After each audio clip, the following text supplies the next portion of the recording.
अध्याय 12 सफलता। हर अनुभव एक सफलता है। आखिर विफलता का अर्थ क्या है? क्या इसका अर्थ यह है कि कोई काम आपकी इच्छा या उम्मीद के अनुसार नहीं हुआ? अनुभव का नियम हमेशा सटीक होता है। हम अपने आंतरिक विचारों और आस्थाओं को बिल्कुल सही ढंग से बाहर प्रदर्शित करते हैं। आपने अवश्य कोई कमी छोड़ी होगी या आपके मन में किसी विश्वास ने आपको बताया होगा कि आप यह पाने के योग्य नहीं हैं या आपने अयोग्य महसूस किया होगा। ऐसा ही होता है जब मैं अपने कंप्यूटर पर काम करती हूँ। यदि कोई गलती होती है तो वह हमेशा मेरी होती है। मैंने कोई ऐसा काम किया होता है जो कंप्यूटर के नियमों के अनुकूल नहीं होता। इसका अर्थ सिर्फ यह होता है कि मुझे कुछ और भी सीखना है। यह पुरानी कहावत बिल्कुल सच है। यदि आप पहली बार में सफल ना हो पाए तो फिर से कोशिश करना जारी रखें। इसका अर्थ यह नहीं है कि खुद को प्रताड़ित करें और वही पुराना तरीका फिर से आजमाएं। इसका अर्थ है कि अपनी त्रुटि को पहचानें और कोई और समाधान आजमाएं जब तक कि आप उसे ठीक न कर पाएं। मुझे लगता है कि पूरे जीवन सफलता से सफलता तक जाना हमारा स्वाभाविक जन्मसिद्ध अधिकार है। यदि हम यह नहीं कर पा रहे हैं तो या तो हम अपनी अंदरूनी क्षमताओं से तालमेल नहीं बिठा रहे या हम नहीं मानते कि यह हमारे लिए सच हो सकता है या हम अपनी सफलताओं को पहचानते नहीं। जब हम ऐसे मानक निर्धारित करते हैं जो हमारी वर्तमान स्थिति से बहुत अधिक ऊंचे होते हैं, ऐसे मानक जो संभवतः अभी हम प्राप्त नहीं कर सकते, तो हम हमेशा विफल होंगे। जब एक छोटा बच्चा चलना या बोलना सीख रहा होता है तो हम उसे प्रोत्साहित करते हैं और उसके हर छोटे से छोटे प्रयास के लिए उसकी प्रशंसा करते हैं। वह बड़ा उत्साहित होता है और तत्परता से बेहतर करने की कोशिश करता है। जब आप कुछ नया सीख रहे होते हैं तो क्या आप इसी रूप में अपने आप को प्रोत्साहित करते हैं या आप सीखना ज्यादा कठिन बना देते हैं क्योंकि आप अपने आप को कहते हैं कि तुम मूर्ख हो या अनाड़ी हो या विफल हो?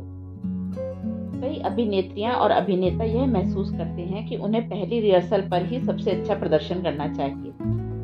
मैं उन्हें याद दिलाती हूँ कि रिहर्सल का उद्देश्य सीखना होता है। रिहर्सल गलतियां करने, नए तरीके आजमाने और सीखने का समय होता है।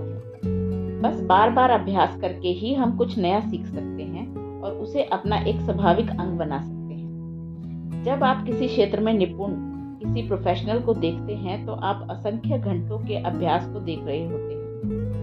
वह ना करें जो मैं किया करती थी। मैं कुछ भी नया करने से इनकार कर देती थी क्योंकि मैं नहीं जानती थी कि उसे कैसे करना है और मैं बेवकूफ नहीं दिखना चाहती थी। सीखने का अर्थ है गलतियां करना, जब तक कि हमारा अवचेतन मन बिल्कुल सही तस्वीरें एक साथ क्रम में नहीं रख पाता। यह मायने नहीं रखता कि आप कितने लंबे समय से खुद को एक नाकाम व्यक्ति के रूप में देखते रहे हैं। आप अब सफलता का स्वरूप बनाना शुरू कर सकते हैं। यह मायने नहीं रखता कि आप किस किस क्षेत्र में काम करना चाहते हैं। सब में सिद्धांत वही है। हमें सफलता के बीजों को बोने की जरूरत होती है। इन बीजों में बाद में अच्छी फसल तैयार होगी। आप सफलता संबंधी इन प्रतिज्ञाओं का इस्तेमाल कर सकते हैं। दिव्य ज्ञान मुझे वे सभी विचार देता है जो मैं इस्तेमाल कर सकता हूँ। मैं जिसे स्पर्श करता हूँ वह है।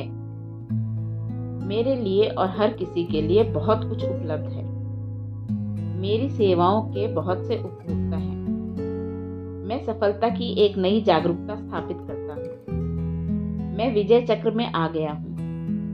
मैं दिव्य सफलता के लिए एक चुंबक हूँ। मैं अपने बेहतरीन सपनों से ज्यादा भाग्यवान हूँ। हर प्रकार की समृद्धि मुझ तक आती है। हर जगह मेरे लिए सुनहरे अवसर हैं। उपयुक्त निश्चयों में से एक चुनें और कई दिनों तक उसे दोहराएं।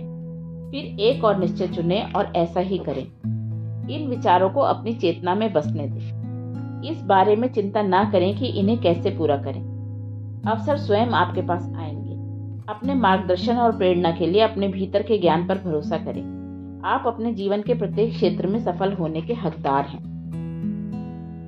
जीवन की अनंतता में जहां मैं हूं, सब संपूर्ण और परिपूर्ण है। मैं अपने सृष्टिकर्ता के साथ एकाकार हूं। मेरे अंदर सफलता के सभी तत्व हैं। मैं अब सफलता के फॉर्मूले को मुझसे होकर प्रवाहित होने और मेरी दुनिया में व्यक्त होने की इजाजत देता हूं। मुझे जो भी करने को कहा जाएगा वह एक सफलता होगी। मैं प्रत्येक अनुभव से सीखता हूँ। मैं एक सफलता से दूसरी सफलता और गौरव से गौरव तक जाता हूँ। मेरा मार्ग बड़ी दर बड़ी सफलताओं की तरफ ले जाने वाले कदम रखने वाले पत्थरों का क्रम है। मेरी दुनिया में सब कुछ अच्छा है।